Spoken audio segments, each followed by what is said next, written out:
England और France के बीच चलने वाली एक ट्रेन जो इंग्लैंड जा रही थी, उसमें मुसाफिर लगभग भर चुके थे। सिर्फ एक सीट खाली रह गई थी। ट्रेन चलने से थोड़ी देर पहले एक अंग्रेज शख्स आया और उस सीट पर बैठ गया। बगल में पहले से ही एक फ्रांसीसी खातून बैठी हुई थी। फ्रांसीसी खातून के चेहरे से परेशानी साफ झलक रही थी। उसके चेहरे पर अत्यधिक तनाव देखकर अंग्रेज से रहा न गया। वह पूछ बैठा, आप क्यों इतनी परेशान हैं? उस खातून ने हिचकिचाहट के साथ कहा, मेरे पास इंग्लैंड के कानून के मुताबिक रखने वाली रकम से ज़्यादा रकम है, जो 10,000 पाउंड बनते हैं। फ्रांस में इतनी रकम रखना जुर्म नहीं है, मगर इंग्लैंड में जुर्म है। न जाने वहाँ मेरे साथ क्या सलूक होगा। अंग्रेज बोला, यह तो कोई मसला नहीं है। अगर आप राजी हो तो आधी रकम मुझे दे दो, बाकी 5,000 पाउंड आपके पास रहेंगे। हो सकता है किसी को पुलिस ने गिरफ्तार भी कर लिया तो आधी रकम बच जाएगी। आप मुझे लंदन और फ्रांस का पता लिखकर दे दें। ऐसी सूरत में मैं आपका पैसा आपको वापस कर दूंगा। खातून ने अपना पता लिखकर दे दिया।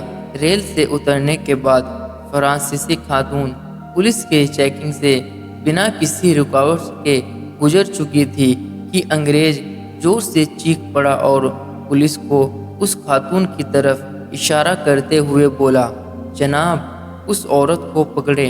वह 10,000 पाउंड गैर कानूनी तौर पर लेकर जा रही है। उसमें से आधी मेरे पास है और आधा 5,000 पाउंड उसके पास है। जनाब, मैं इंग्लैंड का देशभक्त शहरी हूँ और मैं अपने महबूब देश से गद्दारी करने का सोच भी नहीं सकता। मैंने जानबूझकर उसकी मदद की ताकि अपने महान देश में मेरी देशभक्ति साबित हो सके। पुलिस ने खातून की दोबारा तलाशी ली और आधी रकम बरामद कर ली। खातून ने अपना जुर्म कबूल भी कर लिया। अंग्रेज ने भी अपने पास रखी हुई आधी रकम पुलिस के हवाले कर दी। पुलिस अफसरान ने मनी लॉन्ड्रिंग के देश की इकोनॉमी को पहुंचने वाले नुकसान के बारे में बात करते हुए अंग्रेज का शुक्रिया अदा किया। उसकी देशभक्ति की जमकर तारीफ करते हुए इज्जत के साथ जाने दिया और उस फ्रांसीसी खातून को दूसरी ट्रेन से वापस फ्रांस भेज दिया। कुछ दिन बाद फ्रांसीसी खातून के दरवाजे पर दस्तक हुई। जवाब में उसने दरवाज़ा खोला तो सामने अंग्रेज खड़ा था। हैरान और गुस्से से मिलजुले हालात में खातून बोली, तुम कितने झूठे और मक्कार आदमी हो कि धोखे से मेरे पैसे पुलिस को बरामद करा दी, और कितने बेशर्म हो कि सामने आकर खड़े भी हो गए।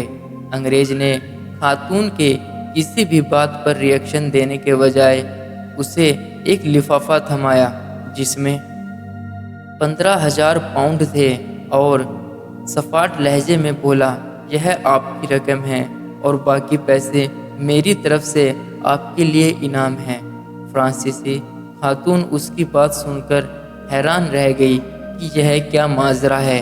अंग्रेज कहने लगा, मोहतरमा, आपका गुस्सा जायज़ है, मगर उस वक्त मैं पुलिस का ध्यान अपने बैग से हटाना चाहता था जिसमें पहले से ही 3 मिलियन पाउंड थे। मुझे इसलिए यह नाटक करना पड़ा जिससे आपके 10,000 पाउंड चले गए, मगर मेरे लिए यह सौदा जरा भी महंगा नहीं था।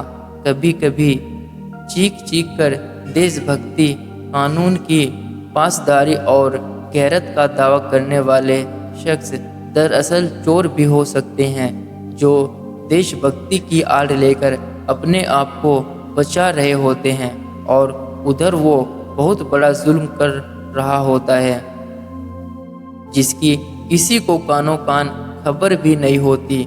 और एक दिन जब वो उस जुल्म को कर चुका होता है तब उसकी असलियत सामने आती है। साथियों, ऐसे ऐसे कानून के दुश्मनों से हमेशा होशियार रहना चाहिए और हमें अपनी ईमानदारी से अपने काम को अंजाम देना चाहिए। तो दोस्तों, कैसी लगी हमारी ये कहानी? अच्छी लगी है तो कमेंट करके ज़रूर बताएं। मिलते हैं नेक्स्ट वीडियो में।